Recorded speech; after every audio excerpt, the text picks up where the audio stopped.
Dalam satu hadis, Nabi SAW bersabda bahwa Allah berfirman, ini hadis qudsi, diriwayatkan oleh Bukhari dan Muslim. Kullu amal ibni Adam lahu illa shaum, fa innahu li wa ana ajzi bihi. Kata Nabi bahwa Allah berfirman, semua amal anak Adam, semua amal manusia itu adalah untuk mereka illa shaum, kecuali puasa. Kata Allah, itu khusus untukku, wa ana ajzi bihi, dan aku yang akan membalasnya. Nah, dalam redaksi Muslim, kullu amal ibni Adam yudha'af, semua amal anak Adam itu dilipat gandakan oleh Allah Subhanahu wa taala. Al hasanatu asyru amsalihha. Satu kebaikan itu nilainya atau dilipat gandakan oleh Allah jadi 10 ila sab'i mi'ati dhi'fin. Sampai 700 kali lipat. Illa shaum, kecuali puasa, fa innahu li wa ana ajzi bihi. Kata Allah, itu khusus untukku dan aku yang akan membalasnya. Nah, hadis ini memberikan penjelasan kepada kita atau sering disebut oleh ulama menjelaskan tentang keutamaan puasa. Bahwa Allah Subhanahu wa taala menjelaskan amal kebaikan yang lain itu semuanya adalah untuk manusia. Kecuali puasa, kata Allah, itu untuk Allah dan Allah yang akan membalasnya. Bagaimana kita memahami hadis ini dengan pemahaman yang benar? Apa maksud kata Allah bahwa semua amal kebaikan itu untuk manusia dan puasa itu Allah khususkan untuknya dan Allah yang akan membalasnya? Secara sepintas, mungkin saja ada pertanyaan yang terlintas di benak kita. Ya, seperti apakah amal-amal ibadah yang lain tidak dibalas oleh Allah dan Allah hanya membalas amal puasa saja? Tentu jawabannya adalah tidak. Semua amal ibadah akan diberi ganjaran, diberi pahala oleh Allah Subhanahu wa taala. Atau pertanyaan yang lain, apakah ibadah-ibadah yang lain mengandung semacam manfaat duniawi bagi pelakunya, sementara puasa tidak? Kita ketahui orang yang melaksanakan sholat misalnya atau haji, dia pasti akan melakukan banyak sekali gerakan badan yang bisa bermanfaat bagi kesehatannya. Orang yang mengeluarkan zakat, sedekah, tentu dia akan mendapatkan manfaat berupa nama baik atau rekatnya hubungan sosial antara dia dan orang-orang yang mendapat manfaat dari zakat dan sedekah yang diberikan. Sementara puasa tidak. Jawabannya juga tentu saja bukan. Karena puasa juga menurut para ahli kesehatan bermanfaat secara fisik bagi manusia. Ya, kita ketemu hari-hari ini ada banyak sekali metode diet yang menggunakan puasa sebagai pendekatannya. Ya, jadi puasa itu bermanfaat juga bagi kesehatan manusia. Berarti pertanyaan itu juga tidak benar, ya, atau kesimpulan itu juga tidak benar. Bisa juga orang bertanya, apakah maksud puasa itu untuk Allah dan Allah yang membalasnya berarti bahwa puasa adalah amal yang paling afdal? Jawabannya juga tidak. Karena kita temukan dalam banyak hadis, jawaban Nabi terhadap pertanyaan amal apa yang paling afdal, amal apa yang paling dicintai oleh Allah itu berbeda-beda. Ya, ada dalam satu kondisi Nabi menjawab, amal yang paling dicintai Allah, amal yang paling afdal adalah beriman kepada Allah. Dalam hadis yang lain Nabi menjawab, amal yang paling afdal adalah as-salatu ala waqtiha, salat pada waktunya, dan beberapa jawaban yang lain. Jadi tidak tepat kalau hadis ini membuat kita berkesimpulan puasa adalah amal yang paling afdal. Nah, itu sebabnya kita temukan ulama banyak sekali membahas tentang apa makna sebenarnya dari hadis tadi bahwa puasa itu khusus untuk Allah dan Allah yang akan membalasnya, sementara amal-amal yang lain, kata Allah, adalah untuk manusia. Ada 3 penjelasan ulama tentang hadis ini yang sangat baik, yang sangat bagus, dan membantu kita memahami lebih utuh apa yang Allah maksudkan dengan puasa. Allah khususkan untuk dirinya dan Allah yang akan membalasnya, dan amal-amal yang lain adalah untuk manusia.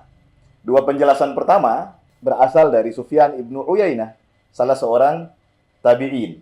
Penjelasan pertama beliau adalah bahwa amal-amal ibadah yang lain itu akan Allah gunakan untuk mengganti hak-hak manusia yang ada pada diri kita bila di saat amal kita ditimbang di hadapan Allah nanti di akhirat, masih ada orang-orang yang datang dan menuntut hak mereka di hadapan Allah Subhanahu wa taala.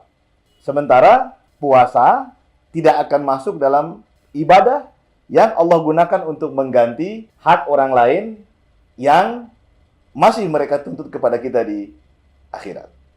Kita ingat hadis Nabi SAW tentang orang yang bangkrut.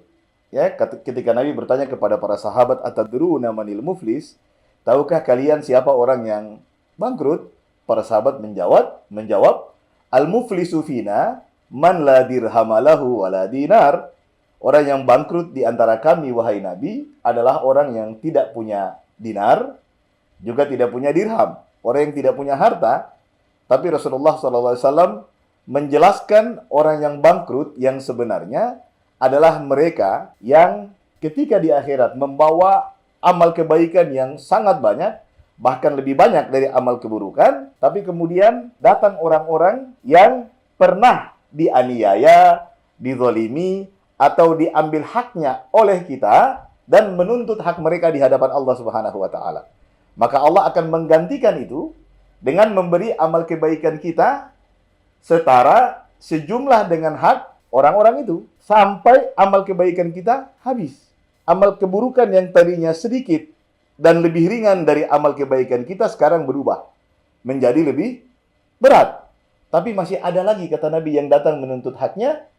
Lalu di saat tidak ada lagi amal kebaikan kita, Allah Subhanahu wa taala akan mengambil dari amal keburukan orang itu setimpal, setara dengan haknya, lalu diletakkan di atas dosa kita. Jadilah timbangan yang tadi lebih berat kebaikannya berubah menjadi lebih berat keburukannya. Karena amal kebaikan kita telah habis dibagi-bagikan kepada manusia yang memiliki hak atas kita. Kata Nabi, itulah orang yang bangkrut. Menurut Sufyan Ibnu Uyainah rahimahullah, dalam penjelasan pertama beliau, nah, pahala puasa itu akan disimpan oleh Allah Subhanahu wa taala dan tidak akan dibagikan atau dijadikan bagian yang akan dibagi-bagikan kepada para pemilik hak yang datang dan menuntut di hadapan Allah Subhanahu wa taala. Nah, ini akan menjadi kesempatan baik bagi kita bila Allah berkehendak memberi rahmat kepada kita, maka pahala puasa itulah yang akan menjadi sebab selamatnya kita di akhirat nanti. Penjelasan yang kedua dari Sufyan Ibnu Uyainah rahimahullah, kata beliau, hadis ini juga bisa bermakna Allah Subhanahu wa taala telah menetapkan jumlah, kadar, nilai dari pahala amal-amal kebaikan lainnya kecuali puasa. Ya. Kaidah umum tentang pahala dan nilai amal kebaikan tadi juga ada dalam riwayat Muslim, al-hasanatu bi'ashri amsalihah. Bahwa satu kebaikan itu bisa dilipat gandakan pahalanya oleh Allah sampai 10 ila sab'i mi'ati dhi'fin. Sampai 700 kali lipat. Nah, di bagian akhir kata Allah, illa shaum, kecuali puasa. Fa innahu li wa ana ajzi bihi. Puasa itu khusus untukku dan aku yang akan membalasnya. Artinya apa? Artinya puasa itu tidak masuk dalam penilaian, dalam takaran, dalam jumlah pahala ibadah lainnya pada umumnya. Jadi kalau ibadah yang lain, kata Nabi SAW tadi, itu bisa dilipat gandakan pahalanya menjadi 10 sampai 700 kali lipat, kecuali, kata Allah dalam hadis qudsi kan begitu, kecuali puasa. Artinya apa? Artinya puasa itu pahalanya lebih dari 700 kali lipat. Sampai berapa pahalanya, hanya Allah yang tahu. Jadi, kata Sufyan Ibnu Uyainah, maksud dari hadis ini, dalam penjelasan kedua beliau itu, ini terkait dengan jumlah pahala pada amal ibadah yang lain, dan juga keutamaan puasa yang tidak Allah masukkan pada rumus umum dari pahala kebaikan. Yang ketiga, penjelasan dari Abu Ubaid Al-Qasim Ibnu Salam penulis kitab Gharibul Hadis. Ya, kata beliau, maksud dari hadis ini adalah bahwa puasa itu dibanding dengan amal-amal ibadah yang lain adalah satu-satunya amal yang paling sulit dimasuki oleh riya.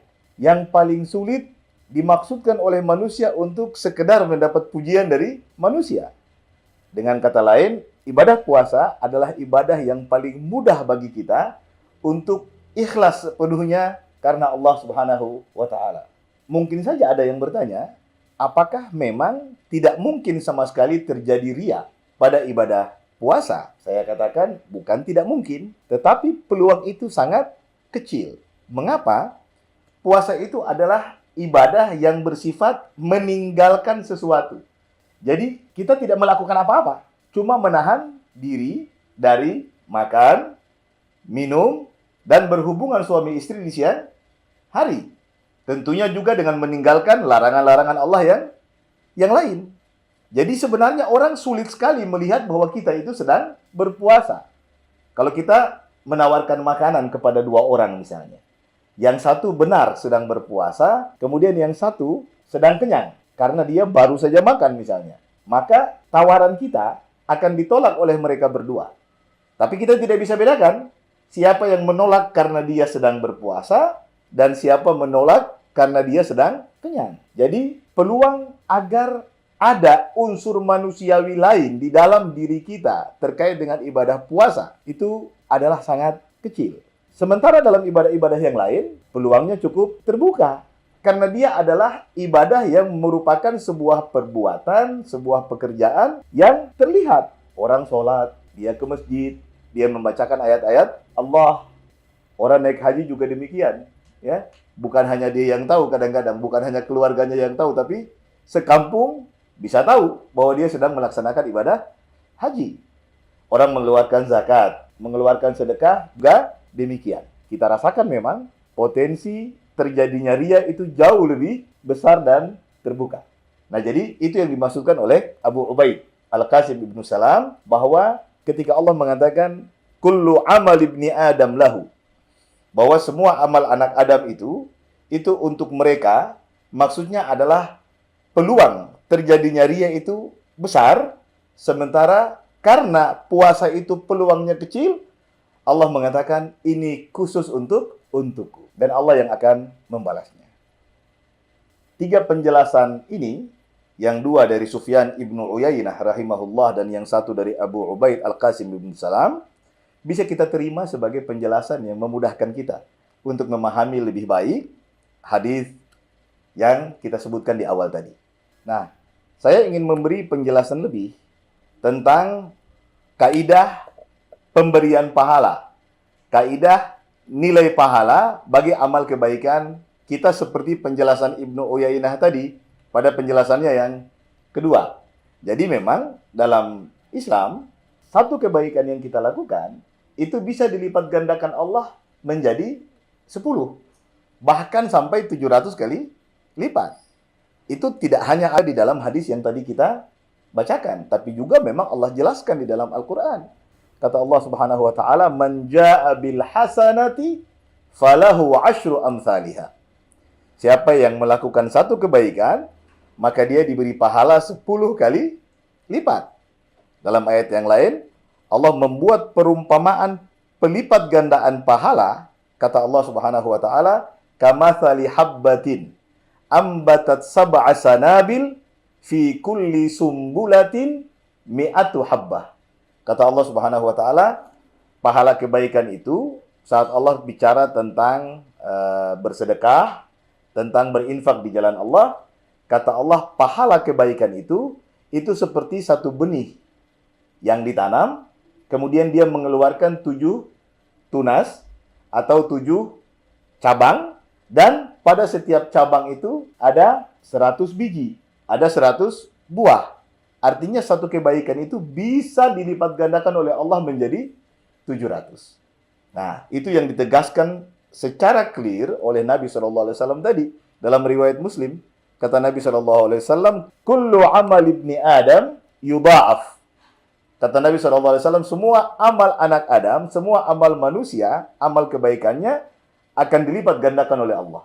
Al-hasanatu asyru amsalihha ila sab'i mi'ati dhi'fin. Satu kebaikan bisa dinilai Allah, diberi ganjaran oleh Allah menjadi 10, bahkan bisa dilipat gandakan sampai menjadi 700. Nah, rumus ini tidak ada di dalamnya atau tidak berlaku bagi puasa. Allah mengecualikan puasa di akhir hadis itu dengan mengatakan illas shaum, kecuali puasa. Artinya apa? Secara sederhana, kita bisa menyebutkan, kita bisa menjelaskan pahala kebaikan selain puasa dalam kalimat matematika seperti ini kurang lebih ya. Pahala kebaikan lebih dari atau sama dengan 10 dan kurang dari atau sama dengan 700. Kata Allah, illa shaum, kecuali puasa.